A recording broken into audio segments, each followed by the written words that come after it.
मोजा फटा हुआ है, खिड़की टूटी हुई है, कप झड़ा हुआ है, ऐसे ही टायर पंचर है। तो क्या इनके लिए हम एक ही वर्ड का यूज करेंगे, ब्रोकन? जी हाँ, आज हम बात करने जा रहे हैं। आया अगर हम बात करें कि मोजा फटा हुआ है तो क्या हम यही कहेंगे द सॉक्स इज ब्रोकन, या फिर इसके लिए हम कोई नया वर्ड यूज करेंगे? ऐसे ही खिड़की चटकी हुई है यानी कि टूटी हुई है, तो उसके लिए भी हम कहेंगे द विंडो इज ब्रोकन, या कोई और वर्ड इसके लिए यूज होगा। लाइकवाइज अगर हम कप की बात करें कि कप झड़ा हुआ है, तो यानी कि टूटा हुआ है, किनारे उसके झड़े हुए हैं, तो आया हम यही कहेंगे द कप इज ब्रोकन, या फिर इसके लिए भी कोई खास वर्ड ही यूज किया जाएगा? आज मैं आपको बताने जा रहा हूं मोजे फटे हुए हैं, इसे आप किस तरह अंग्रेजी में राइट वर्ड के साथ यूज कर सकते हैं। इंग्लिश में हर चीज ब्रोकन नहीं होती है। आज हम सीखेंगे इंग्लिश के 4 परफेक्ट वर्ड्स। मोजे फटे हुए हैं, उसके लिए हम कहेंगे the socks are torn. Broken नहीं कहेंगे, क्योंकि जब भी हम किसी कपड़े के फटे होने की बात करते हैं या फिर हम बात करें किसी कागज के फटे हुए होने की, तो वहां ये वर्ड टॉर्न ही इस्तेमाल होता है, ब्रोकन इस्तेमाल नहीं होता। तो इसे हम ऐसे कह देंगे the socks are torn.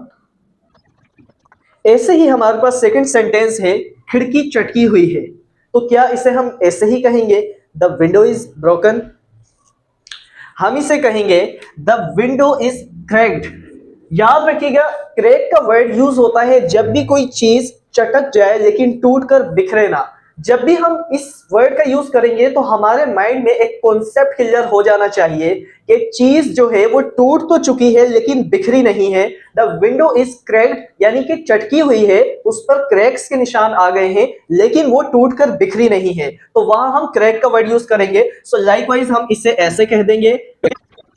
Crack का माना होता है कि किसी भी शे, किसी भी चीज के ऊपर दरार आ जाना लेकिन टूट के ना बिखरना। जब किसी चीज पर दरार आ जाए और वो टूट कर ना बिखरे तो हम वहां पर क्रैक जैसा वर्ड यूज करते हैं, ना के ब्रोकन। अगर हाँ विंडो का जो शीशा है, जो गिलास है, वो टूट कर बिखर गया है, तो वहां आप कहेंगे द विंडो गिलास इज ब्रोकन। ठीक है। नंबर 3 पर हमारे पास सेंटेंस आता है कप झड़ा हुआ है। अब याद रखिएगा कि कप जो है वो चीनी का भी बना हुआ होता है, स्टील का भी होता है और सिरेमिक भी होता है, यानी कि मिट्टी से बना हुआ भी होता है। तो याद रखिएगा कि जब भी हम किसी भी शे की बात करें, चाहे वो कप हो, गिलास हो या फिर हमारी कोई प्लेट हो, उसका जब कोई किनारा झड़ा हुआ होगा तो उसके लिए हम ये नहीं कहेंगे the cup is broken, the plate is broken.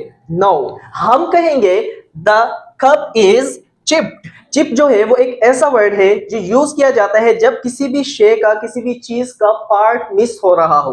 तो ऐसे ही जैसे कि एक कप है, उसका एक छोटा सा पार्ट, किनारा जो है वो झड़ जाता है, वो मिस हो जाता है, तो हम वहीं पर कहते हैं the cup is chipped. Likewise अगर मैं बात करूं मग्गे की, मग्गा जो है वो चाहे मिट्टी का बना हुआ है, ठीक है, या फिर स्टील का, लोहे का, अगर उसका कोई पार्ट मिस हो रहा है तो हम वहां पर कहेंगे that the plate is chipped, not the plate is broken. या फिर अगर मैं कहूं कि प्लेट जो है वो मुड़ी हुई है, यानी अगर लोहे की कोई प्लेट है और वो मुड़ गई है, वो टूटी नहीं है, तो हम वहां पर मुड़ने का जो वर्ड होता है वही यूज करते हैं। लाइकवाइज अगर मैं कहूं कप झड़ा हुआ है तो हम कहेंगे द कप इज चिप्ड, यानी कप का जो किनारा है वो झड़ा हुआ है, the part of cup is missing. ठीक है। So the word chip is about missing pieces, not the bent one or the broken one। यानी कि चिप वर्ड जो है वो यूज किया जाता है जब कोई पार्ट मिस हो रहा हो, ना कि कोई पार्ट अगर मुड़ गया है। जैसे कि नाइफ है, छुरी लोहे की होती है, अब अगर छुरी का कोई आगे का हिस्सा या कहीं भी किसी भी चीज का वो बेंड हो जाता है, मुड़ जाता है, तो हम वहां पर कहते हैं बेंट, ना ही ब्रोकन यूज करेंगे, ना ही चिप यूज करेंगे। लेकिन अगर हाँ उस छुरी का कोई पार्ट टूट कर कहीं गिर जाता है तो हम वहां पर चिप यूज करते हैं। या फिर अगर छुरी टूट गई है 2 पीसेस के अंदर या ज्यादा पीसेस में, तो वहां हम ब्रोकन यूज कर सकते हैं। हम कह सकते हैं द नाइफ इज ब्रोकन, यानी कि कॉन्सेप्ट क्लियर हुआ कि नाइफ जो है वो टूट गई है। लेकिन अगर मैं कहूं द नाइफ इज चिप्ड, यानी कि नाइफ है तो पूरी लेकिन उसका कोई ना कोई छोटा सा पार्ट कहीं मिस हो रहा है, कहीं ना कहीं से वो झड़ी हुई है।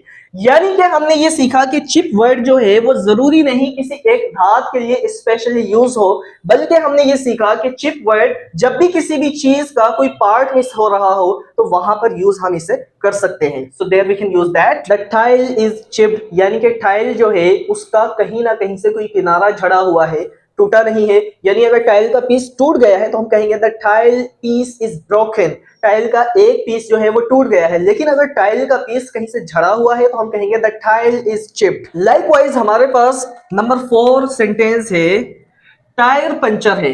अब टायर जो है जब पंचर होता है जब उसकी हवा पूरे तरीके से निकल जाती है, यानी जब तक हवा नहीं निकलती हमें नहीं पता होता कि ये क्या पंचर हो चुका है, तो हम इसे कहेंगे the tyre is flat. Flat word जो है वो यूज किया जाता है जब किसी चीज की हवा निकल जाती है। फूकना होता है, फूकने की बलून की अगर हवा निकल जाती है तो हम उसे फ्लैट कहते हैं, ठीक है।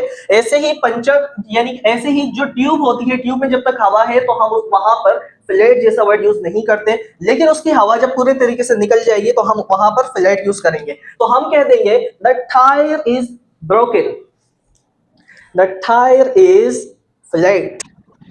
सो याद रखिए, ऑलवेज रिमेंबर, इंग्लिश आपकी पावरफुल बनती है जब राइट प्लेस पर राइट वर्ड यूज करना आपको आता है। ऐसे ही ब्रोकन नहीं क्रैक्ड, ऐसे ही ब्रोकन नहीं चिप्ड, लाइकवाइज ब्रोकन नहीं फ्लैट। सो आई होप कि आपको इन 4 सेंटेंसेस को सही जगह पर सही वर्ड के साथ यूज करना आ गया होगा। आज के लिए इतना ही था। अल्लाह हाफिज।